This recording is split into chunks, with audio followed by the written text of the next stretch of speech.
ભીલ ગામના રસ્તા પર પાલિકાના ભ્રષ્ટાચારની પોલ ખોલતો આ ગડબડતો રોડ તમે જોઈ શકો છો।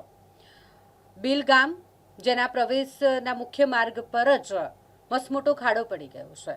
એક તો પીવાના પાણીની લાઇનમાં ભંગાણ સર્જાયું છે અને જેના કારણે પાણીનું લીકેજ રસ્તા પર જમીન બેસી ગઈ છે અને આ જમીન બેસી જવાને કારણે આખો મસમોટો ખાડા જેવો અહીં ખળબળતો રોડ થઈ ગયો છે। એટલે અહીંથી પસાર થવું એ વાહન ચાલકોને રાહદારીઓ માટે જીવનું જોખમ ઊભું થઈ ગયું છે। વોર્ડ નંબર 12 કોંગ્રેસ પ્રમુખ રાકેશ ઠાકોર દ્વારા આ મામલે તંત્ર પર આકરા પ્રહારો કરવામાં આવ્યા છે અને આ રોડ બનાવવાની કામગીરીમાં તંત્રએ મોટો ભ્રષ્ટાચાર આચર્યો હોય તેવા પણ આક્ષેપ કર્યા છે। વહેલામાં વહેલી તકે આ સમસ્યાનું નિરાકરણ કરવામાં આવે તેવી પણ માંગ કરવામાં આવી છે।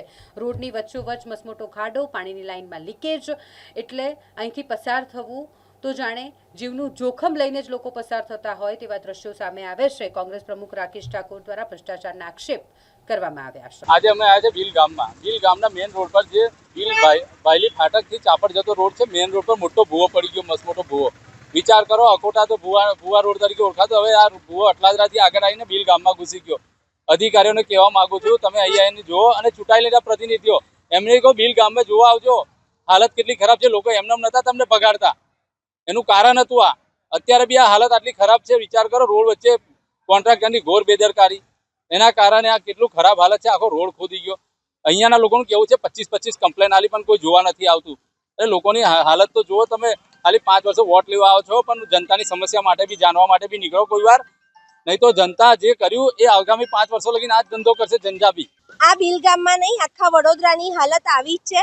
અત્ર સર્વત્ર ભૂવા ને ભૂવા, જાણે મહારાજા સયાજીરાવ ગાયકવાડે કોઈ ખજાનો બાકી મૂક્યો હોય અંદર અને શોધવાનું ભૂલી ગયા હોય એમ નકશા વગર આખું વડોદરા ખોદી માર્યું છે। આ લોકોને જ્યાં સુધી એ ખજાનો નહીં મળે ને ત્યાં સુધી આની ઘોર નહીં મૂકે, ખોદ જ ચાલુ રાખશે।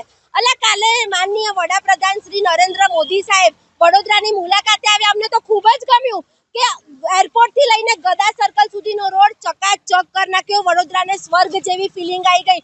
હું તો મોદી સાહેબને કહીશ કે તમે અહીંયા જ રોકાઈ જાઓ તો આખું વડોદરા ચકાચક થઈ જાય, પણ તમારો બી ખર્ચો વડોદરાવાસીઓને પોસાય એમ નથી, એટલે એવું નહીં કરી શકીએ। પણ મહેરબાની કરીને તમારી વિઝિટ વધારી લો તો આ અધિકારીઓ જાગે। તમારા નામ પર લોકોએ ખોબલે વોટ આપ્યા છે, બાકી તમારા ચૂંટાયેલા પ્રતિનિધિકારીઓને કોઈ ભૂતો ભય ઓળખતું નહીં। એટલે તમારું નામ બચાવો, તમારી શાન બચાવો અને તમારી શાખ બચાવો અને આ ખાડા પુરાવો સાહેબ। હવે તો તમારી પાસે આવવું પડશે અમારે।